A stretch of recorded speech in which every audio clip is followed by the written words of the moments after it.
আসসালামু আলাইকুম। Hello viewers, কেমন আছেন সবাই? এবারের যে টিউটোরিয়ালটা এটা আমরা একটা ছোট সফটওয়্যার যেটার নাম হলো নোটপ্যাড প্লাস প্লাস এটার ব্যবহার বা এটা কিভাবে আমরা ডাউনলোড করতে পারি সেটা নিয়ে এখানে আলোচনা করা হবে। ওয়েব ডিজাইনের ক্ষেত্রে খুবই গুরুত্বপূর্ণ এবং ব্যবহারযোগ্য একটি সফটওয়্যার হলো নোটপ্যাড প্লাস প্লাস। যারা একটু ক্লাসিক্যালি মেবি একটু প্রোগ্রামিং করতে ভালোবাসে তাদের জন্য নোটপ্যাড অনেক গুরুত্বপূর্ণ একটা সফটওয়্যার। এটা ছাড়াও অনেক সুন্দর, সুন্দর ওয়েব ডিজাইনের জন্য আ আ সফটওয়্যার আছে যেগুলোতে আমরা ওয়েব ডিজাইন কোডিংটা লিখতে পারি। তো নোটপ্যাড একটা খুবই গুরুত্বপূর্ণ এবং যারা বিগিনার তাদের জন্য আমার মনে হয় ব্যক্তিগতভাবে এটা ভালো হবে। এটা ছাড়াও আপনারা অনেক সুন্দর, সুন্দর সফটওয়্যার পাবেন আ কোড লেখার জন্য।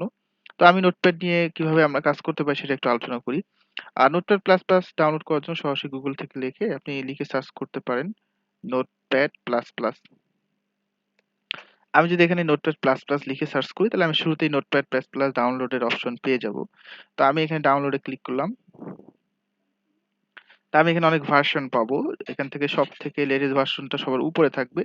আপনি এখানে যে ভার্সনটা আপনার জন্য সুইটেবল আপনি সেটা ডাউনলোড করে নিতে পারবেন। তো সাপোজ আমি এখান থেকে 8.4 এটা আমি ডাউনলোড করে নিচ্ছি। এই যে এখানে ডাউনলোড ফাইল আছে। আমি এখানে ডাউনলোডে ক্লিক করব। তো একটা ফাইল নোটপ্যাড ডাউনলোড হয়ে যাবে। সাম কানেকশন প্রবলেম আমি একটু ব্যাকে যাই। আচ্ছা এখানে ক্লিক করলাম। আবারও হ্যাঁ, ডাউনলোড শুরু হয়ে গেছে। একটু দেখি এই যে এখানে ক্লিক করলে আমরা এখানে ডাউনলোডস এর ভিতরে এটা পাবো। এই যে ডাউনলোড হচ্ছে এটা।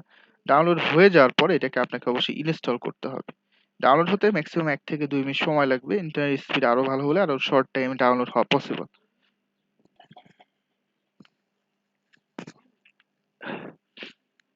একটু সময় দিতে হবে ডাউনলোডের জন্য। আমরা দেখতে পাচ্ছি ভিডিওটা ডাউনলোড হয়ে গেছে। সরি সফটওয়্যারটা ডাউনলোড হয়ে গেছে। তো আমি এখানে যদি ক্লিক করি তাহলে এটা সরাসরি ইনস্টল শুরু হবে। এই যে এটা শুরু হয়ে গেছে। ইয়েস। ইংরেজি ল্যাঙ্গুয়েজ দিয়ে আমি এটা ডাউনলোড সেটআপ করে নিব। Next, just next agree. চাইলে ডেস্কটপে একটা শর্টকাট ক্রিয়েট করতে পারেন। তাহলে আমি সহজে ডেস্কটপ থেকে ওপেন করতে পারবো। ইনস্টল। এটা কিন্তু অলরেডি সেট আপ হয়ে গেছে। এখানে বলছে আপনি এটা রান করবেন কিনা। যদি আপনি এটা ক্লিক করেন তাহলে instant notepad plus plus run হয়ে যাবে। এই যে ওকে ক্লিক করলাম। এখানে নোটপ্যাড প্লাস প্লাস ইনস্টল হয়ে ওপেন হয়ে গেছে। 8.4 ভার্সনে নতুন কি ফিচার এড করেছে সেটা আছে এবং এখানে কিছু প্লাগইন আছে যেগুলো চাইলে এড করা আছে আর চাইলে আরো এড করা যায়।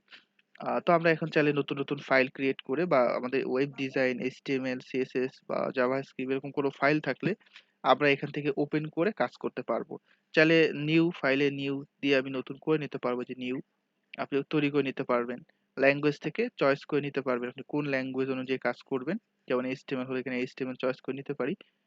এবার আমি যদি আমার এখানে কোড লিখি আমি সিম্পলি আমার কোড লিখতে পারবো। যেমন HTML